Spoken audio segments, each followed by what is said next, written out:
మాజీ సీఎం జగన్మోహన్ రెడ్డిపై రాయదుర్గం ఎమ్మెల్యే కాల్వ ఫైర్ అయ్యారు.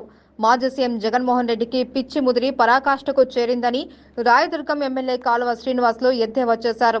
రాయదుర్గం పట్టణంలో ఆర్ఎన్బి అతిథి గృహంలో శనివారం మీడియాతో మాట్లాడారు.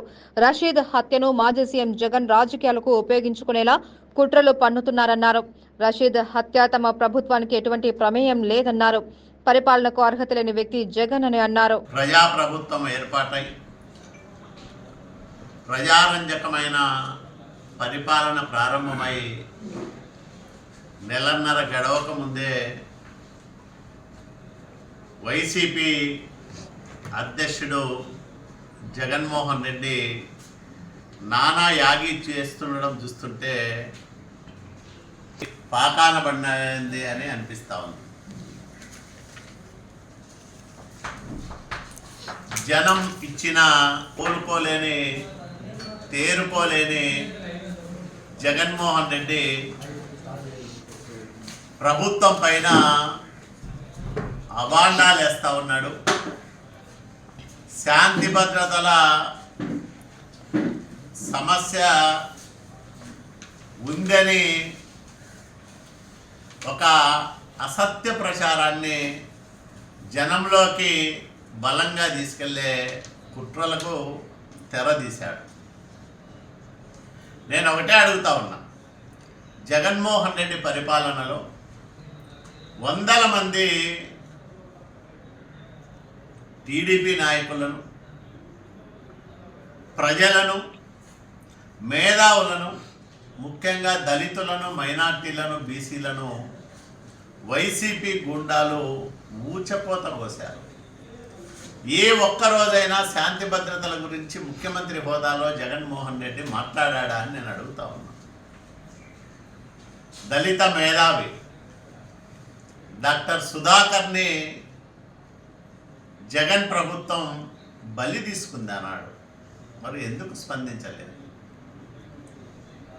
ఒక చంద్రయ్య దారుణ హత్య కానీ, నందం సుబ్బయ్య దారుణ హత్య కానీ, అంటే బీసీలను అతి కిరాతకంగా వైసీపీ గుండాలు హత్య చేస్తే ముఖ్యమంత్రి హోదాలో ఒక్కటంటే ఒక్క రోజైనా కనీసం స్పందించలేదు. మరి ఈరోజు రషీద్ హత్యను రాజకీయ ప్రయోజనాల కోసం వాడుకోవాలని చూస్తూ ఉన్నాడు జగన్మోహన్ రెడ్డి. రషీద్ హత్యకు తెలుగుదేశం పార్టీకి ఏమన్నా సంబంధం ఉందా? రషీదు, జిలాను అనే ఇద్దరు మైనార్టీ తెగలకు సంబంధించిన వ్యక్తులు ఒకే వ్యక్తి నాయకత్వంలో పనిచేశారు. వైసీపీ నాయకులుగా చలామణి అయ్యారు. గత ఏడాది ఏకాదశి నాడే ఇద్దరు గొడవపడ్డారు. అప్పట్లో ఆ ఇద్దరి మధ్య అక్కడుండే ఎమ్మెల్యే బొల్లా బ్రహ్మనాయుడు సఖ్యత కుదిర్చి ఉంటే, రాజీ చేసి ఉంటే ఈ హత్య జరిగేదే కాదు. మరి వాళ్ళిద్దరి మధ్య ఉండే వ్యక్తిగతమైన విభేదాలు కానీ, వ్యక్తిగతమైన ద్వేషాలు కానీ తెలుగుదేశం పార్టీకి ఏమి సంబంధం అని నేను అడుగుతాను. ప్రభుత్వానికి ఏమిటి సంబంధం అని నేను అడుగుతాను.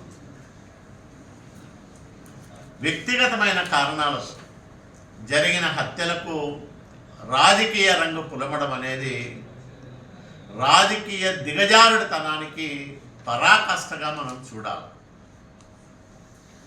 నిన్న తాడేపల్లిలో బయలుదేరినప్పటి నుంచి ప్రతి క్షణము, ప్రతి అడుగు ప్రచారం కోసం ఉపయోగించుకున్న విధానం చూస్తే రషీదు కుటుంబాన్ని పరామర్శించడానికి వెళ్ళినట్టు లేదు. ప్రచారం చేసుకోవడానికే తన పర్యటనను జగన్మోహన్ రెడ్డి ఉపయోగించుకున్నాడు అనేది చాలా స్పష్టంగా మనకు అర్థమవుతుంది. అక్కడికి వెళ్ళి నెలన్నర కిందట ఏర్పాటైన ప్రభుత్వాన్ని దించేసి రాష్ట్రపతి పరిపాలన విధించాలని డిమాండ్ చేస్తాం. అసలు నీకు బుద్ధి ఉందా జగన్మోహన్ రెడ్డి అని నేను అడుగుతా ఉన్నా. ఇంకా నిన్న లేక మొన్న ప్రభుత్వం ఏర్పాటైతే నెలన్నర కూడా నువ్వు ఓపిక పెట్టలేవా? నిన్ను 11 సీట్లకే పరిమితం చేశారు ప్రజలు. అంటే నీ 5 ఏళ్ల పరిపాలనకు ప్రజలిచ్చిన తిరుగులేని తీర్పు అది.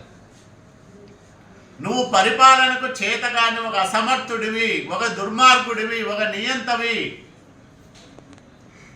నిన్ను మళ్ళీ మళ్ళీ ఆదరించే సమస్య లేదు. నినదించి తెలుగు ప్రజలు ఏకపక్షంగా చంద్రబాబు నాయుడు గారి నాయకత్వాన్ని సమర్థించిన విధానం మొన్నటి ఎన్నికల్లో చూశాం. మరి ఈరోజు ప్రతిపక్ష హోదా కూడా లేని జగన్మోహన్ రెడ్డి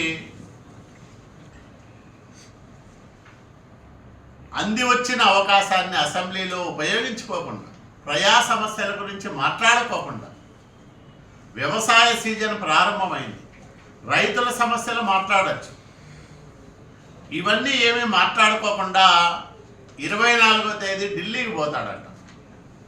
ఇతను పోతాడంట, వాళ్ళ ఎమ్మెల్యేలను పిలిచిపోతాడంట, వాళ్ళ ఎమ్మెల్సీలను పిలిచిపోతాడు. ఒకవైపు అసెంబ్లీ జరిగే సమయంలో నువ్వు ఢిల్లీలో ధర్నా పెట్టుకున్నావంటేనే నీకు ప్రజా సమస్యలపైన చిత్తశుద్ధి లేదు. నిన్ను ఎన్నుకున్న పులివెందుల ప్రజలపైన కూడా నీకు బాధ్యత లేదు అనే విషయం స్పష్టంగా అర్థమవుతుంది. నువ్వు పార్టీ అధ్యక్షుడిగా రాష్ట్రంలో ఉండే సమస్యల గురించి మాట్లాడవచ్చు,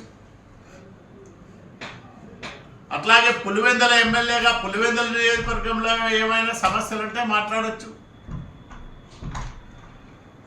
ప్రజా సమస్యలు చర్చించడానికి ఒక అత్యద్భుతమైన వేదిక అసెంబ్లీ. అట్లాంటి వేదికను నువ్వు ఉపయోగించుకోకుండా పారిపోతున్నావంటే ప్రజాస్వామ్యం పైన నీకు అసలు నమ్మకం లేదు జగన్మోహన్ రెడ్డి.